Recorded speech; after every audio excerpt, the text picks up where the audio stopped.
Bonjour Président. Bonjour. Vous venez de rentrer de l'intérieur pour une tournée. Dites-nous quelles sont vos impressions par rapport à la vie sociale à l'intérieur du pays. Ce que j'ai constaté, c'est que la pauvreté gagne beaucoup de terrain et les besoins minimaux ne sont pas assurés aux populations. Et surtout, je reviens inlassablement sur la question de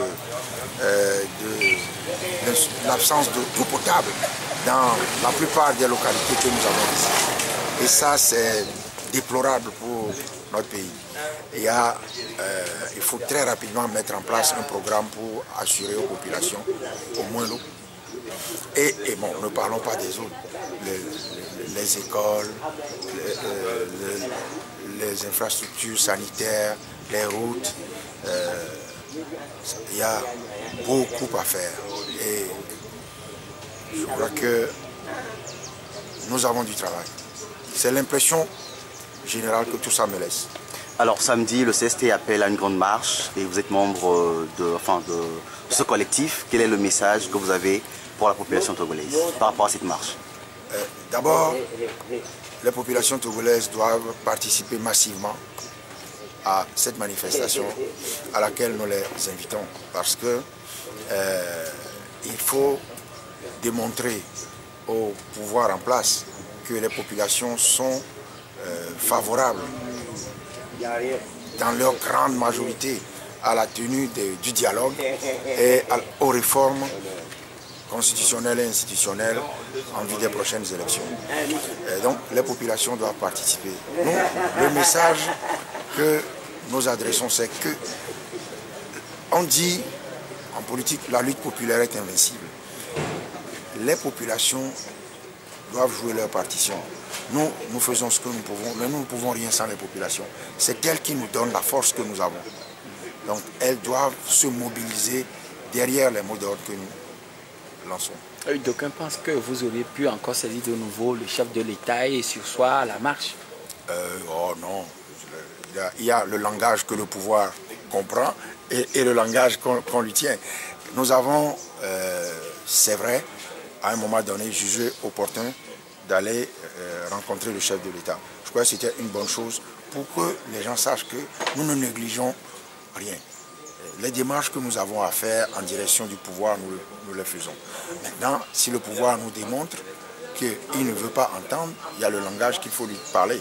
Et le langage qu'il faut lui parler, on le lui parlera et puis après on verra. Nous n'avons pas fermé la porte. Personne ne nous a indiqué qu'il fallait aller rencontrer le chef de l'État avant que nous l'ayons fait. Ouais. Nous aurions appris que la date du 26 avril est retenue pour le démarrage du dialogue. Est-ce que vous aussi vous avez eu cette information? Bon, nous sommes le 24 aujourd'hui. Est-ce que vous estimez que... Bon, je n'ai pas encore cette information.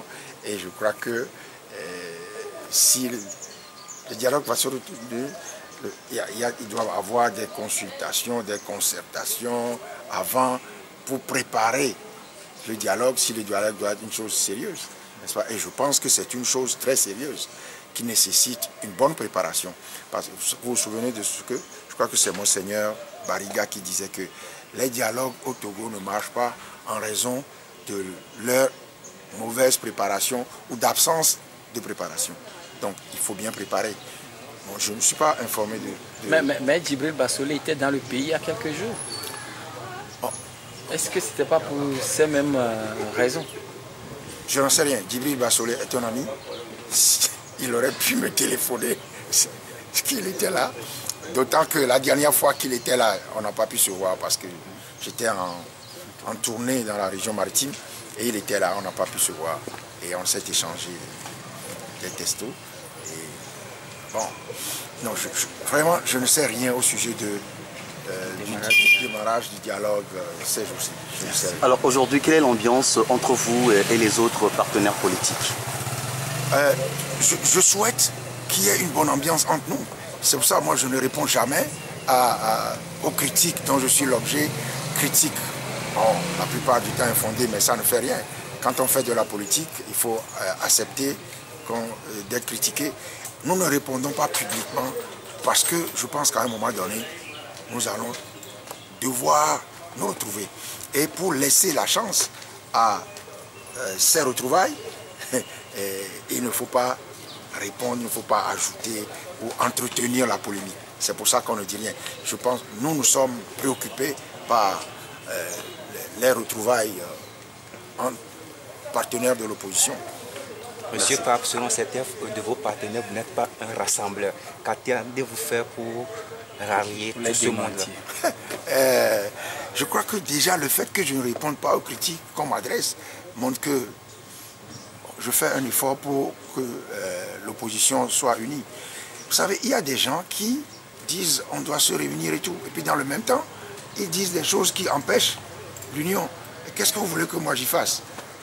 Ce n'est pas celui qui crie union, union, union qui est le plus favorable à l'union. C'est celui qui fait des efforts pour que cette union se réalise qui est peut-être le plus favorable à l'union. Donc, il y a trop de bavardage. Et puis la politique. Il y a beaucoup de choses qui ne doivent pas se faire sur la place publique. Beaucoup de choses. J'ai dit tout à l'heure, mais c'est que je n'ai pas voulu développer sciemment.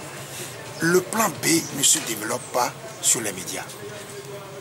Un plan B, par nature, c'est un plan qui est caché. Puisqu'il est un plan B. Il est caché, non? Bon. Et pourquoi on en parle sur les médias?